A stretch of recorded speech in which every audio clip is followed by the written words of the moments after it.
I'm Dave, and this is Austin Eats. Today I'm making Texas-style pork chops. That's just not any pork chop. That is a double-cut bone-in tomahawk-style pork chop. Now, because pork chops can be a little dry and a little tough, I'm solving that problem by brining them for 6 hours. I made a solution of salt and sugar. You can see the recipe down below. And I simply am going to soak these in that solution in the refrigerator for about 6 hours. I had to use a double batch because these bad boys are so big. Time to fire up the barbecue.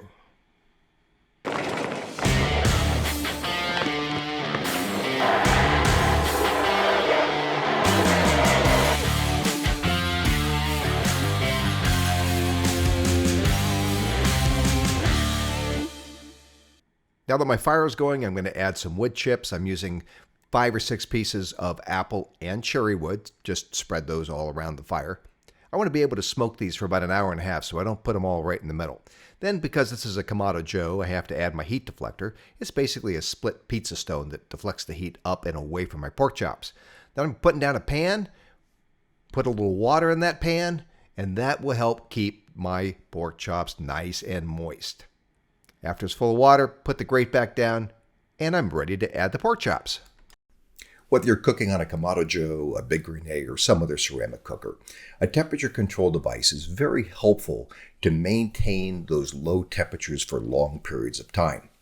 I've had quite a few of these, and the one that I like best is the Fireboard. In fact, this particular Fireboard is about 3 years old. It has taken a beating, but it just works, which is one of the reasons I really like it.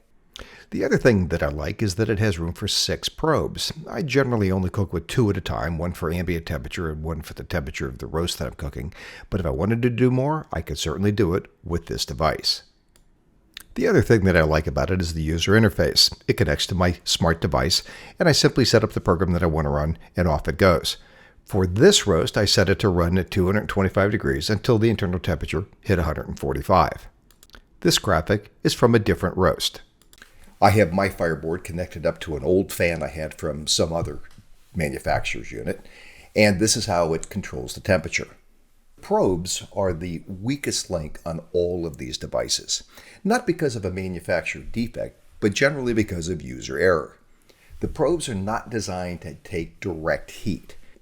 If I left the lid open and walked away, I'd get a flare-up that would burn up the probe. So always have a couple of extra probes on hand. There's nothing more frustrating than going out and lighting up the barbecue and realizing that you don't have a probe that works. So these are on the grill. Time to close the lid and let them smoke for about an hour and a half. While the ribs smoke, I made a simple rub of equal parts of kosher salt and chili powder. Add some black pepper to that, and then this is going to get rubbed onto the chops when they come out of the smoker. Then I'm going to throw them on the grill and cook them for a couple of minutes each side until they're done.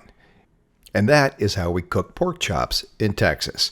This thing was tender and juicy and full of flavor because of the rub. For my money, this is the only way to cook a pork chop.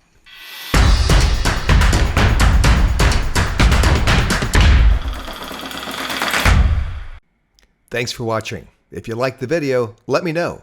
And please subscribe. We've got new videos coming out every week. See you next time on Austin Eats.